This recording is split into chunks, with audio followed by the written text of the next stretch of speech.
Welcome students, I hope you all will be fine.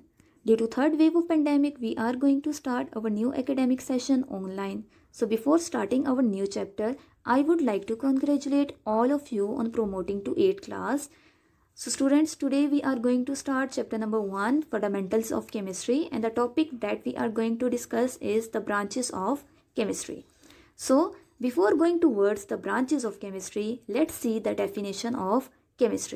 What is chemistry? It is the study of matter, its composition, properties, and interaction of atoms as they react to form new substances is known as chemistry. Now, what is matter?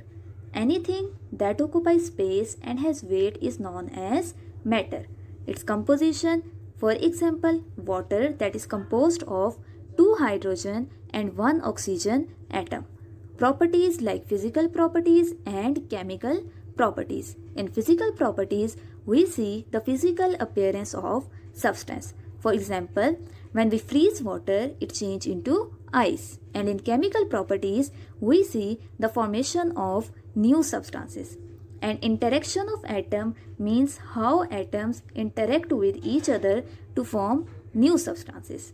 For example, water that is made from 2 atoms. Number 1 is the hydrogen and the second one is the oxygen. When hydrogen atom and the oxygen atom interact with each other, it forms a new substance that is known as water.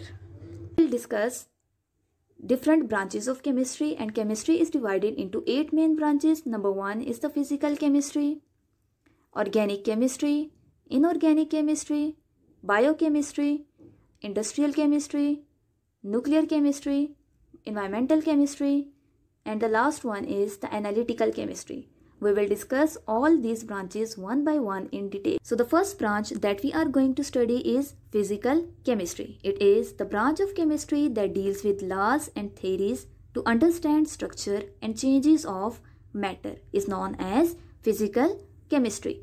As you have learned law of constant composition and Dalton atomic theory in class 7, so we discuss law and theories in physical chemistry.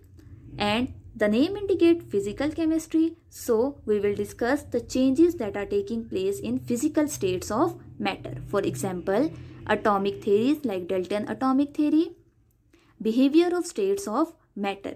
For example, when we freeze water, it changes into solid state, and when we heat water, it changes into vapor state.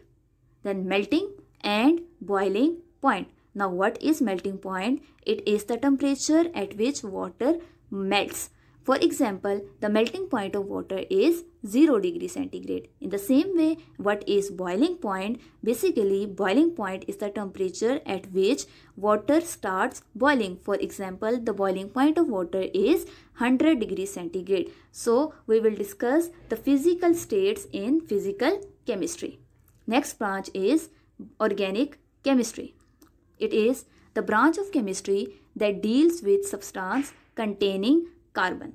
So what is organic chemistry? It is the branch of chemistry that deal with substance containing carbon. So all the substances containing carbon along with hydrogen atom are discussed in organic chemistry. For example, hydrocarbons. As you have learned in class 7th, what is hydrocarbon? It is the combination of hydrogen and carbon atoms. For example, methane, CH4, acetic acid CH3COOH, and glucose C6H12O6. As you can see, all these substances containing carbon atom.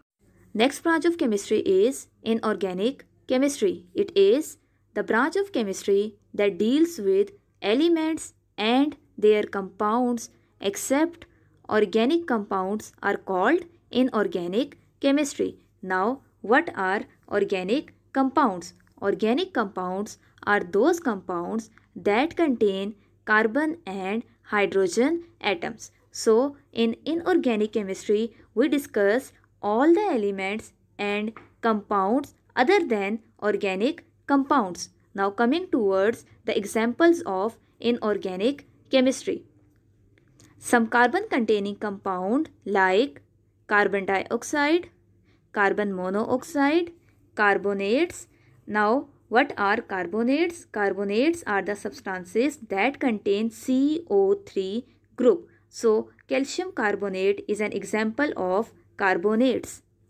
Bicarbonates are the substances that contain HCO3 group.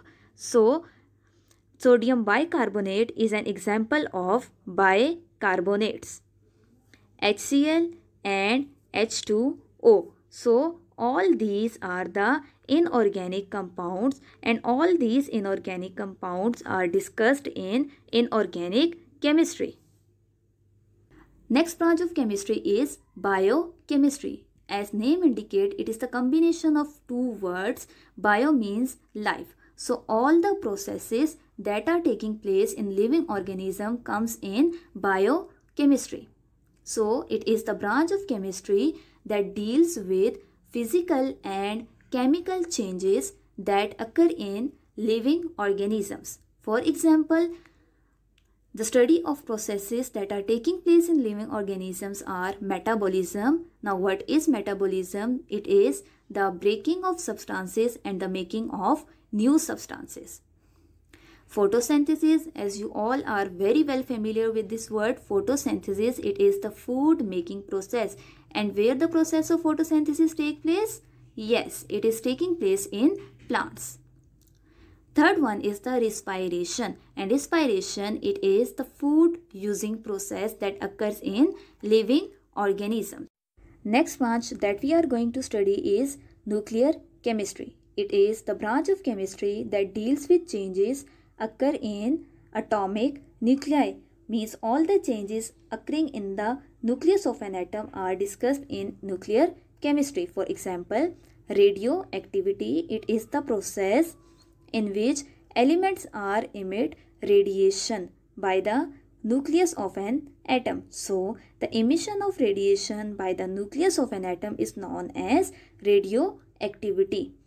Environmental chemistry, it is the branch of chemistry that deals with chemical and toxic substances that pollute the environment and their adverse effect on human beings. Means in environmental chemistry, we study different chemical and toxic substances that are polluting the environment and also affecting on human being. For example, acid rain. Basically, what is acid rain? It is a rain that contain harmful acids produced by burning of fuel. Ozone depletion. It is the thinning of ozone layer in the atmosphere. So, ozone depletion and acid rain are the environmental issue that is studied under environmental chemistry. Last branch of chemistry is analytical chemistry. It is the branch of chemistry that deals with the method and instruments for determining the composition of matter is known as analytical chemistry. For example, we use different method and instrument to determine the composition of matter. Like, for example, we use different techniques like titration, and titration is the process in which we use acid and base, and when this acid and base react, it form a salt. And the second separating technique is filtration. And what is filtration? You all are familiar with this word, filtration. It is the process in which filter paper is used to separate insoluble solids from liquid.